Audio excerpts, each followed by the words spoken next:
Idinaos sa Police Regional Office Bangsamoro Autonomous Region ang strengthening partnerships for sustainable development in the Special Geographic Area coordinating meeting na naglalayong palakasin ang pagtutulungan ng iba't ibang sektor para sa pagmatagalang kaunlaran at kapayapaan sa rehiyon. Magbabalita dyan si Patrolwoman Leonora Gawang.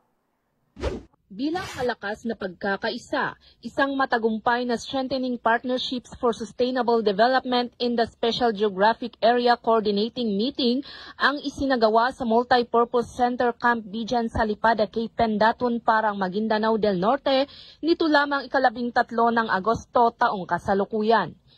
Ito ay pinangunahan ni Police Brigadier General Jason C. D. Guzman, Regional Director ng Police Regional Office ng Bangsamoro Autonomous Region, katuwang ang mga opisyal ng Special Geographic Area Development Authority sa pamumuno ni Honorable Batch P. Malang, mga BTA member at SJA Administrator.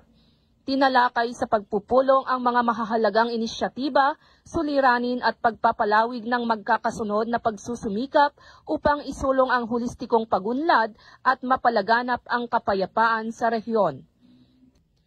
Ang kolaboratibong pagsisikap na ito ay nagpapakita ng matibay na pagkakataon ng PROBAR sa pagsuporta ng napapanatiling kaunlaran at pagbuti ng kalidad ng buhay para sa mga pamayanan, lalo na sa Special Geographic Area ng BARM. Mula rito sa rehiyon ng Bangsamoro, ako ang inyong Police News Network Correspondent, Patrolwoman Leonora Gawang, alagad ng batas, tagataguyod ng Balitang Pulis.